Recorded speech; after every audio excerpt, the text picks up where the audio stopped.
Hello' everyone, আজি আমি গৈ আছোঁ ডক্টৰৰ ওচৰলৈ। মাতটো শুনিতো ডক্টৰৰ ওচৰলৈ যোৱা নিচিনা নাই লগা চাগে ন? ডক্টৰৰ ওচৰলৈ গৈ আছোঁ দিয়ক। ল'ৰাটো অলপমান জ্বৰ, কিন্তু ল'ৰাটোক দেখাবলৈ অহা নাই, মুখহে দেখুৱাবলৈ আহিছোঁ। নতুনকৈ যে হস্পিটেলখন খুলিছে NMC, তাততো মুখখন দেখা দি আহি নাই, মুখখন দেখুৱাবলৈ আহিব লাগিব নে নাই, সেইকাৰণে বেমাৰ হৈ লৈছে আকৌ। সেয়া আহি পাই গ'লোহি, আৰু এয়া দেখিছে নহয়, আহি পাই ইমান ভিৰ।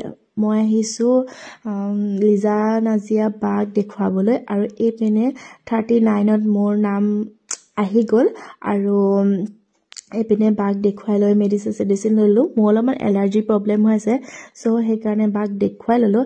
আৰু এইখিনি সময়ত মই কৈ আছিলোঁ, এনেইতো পূজা বিহু ঈদ হ'লেতো ভিৰ হয়েই, কিন্তু এতিয়া ইমান ভিৰ মানে কি ক'ম। তাৰপিছত আহিলৈ বৰবজাৰত এনেদৰে চেণ্ডেল এযোৰ কিনিলোঁ, আৰু জাহিদলৈও এনেকৈ চেণ্ডেল চালোঁ, কিন্তু মিল নপৰিলে। তাৰপিছতে আমি গৈ লৈ পেলাই থুচি পেলাই খাই ল'লোঁ, কাৰণ যিয়েই হওক বেমাৰ আজাৰ ভাৰমে যায়, কিন্তু থুচি খোৱাটো মেইন হয়। এনেই হ'ব লাগে, ইমান শকত হৈছোঁ। তাৰ পিছতো ফুচকাও খাই ল'লোঁ, চাহো খাই ল'লোঁ, আৰু এইপিনে ৰুমালী ৰুটি আৰু তন্দুৰী লৈ ল'লোঁ। মানুহজনে মোক দেখি পেলাই কৈছে, আপুনি বাইদেউ বহুত দিন অহাই নাই। মই বোলো স্বাস্থ্যটো যেন কম হৈছে, সেইকাৰণে অহা নাই।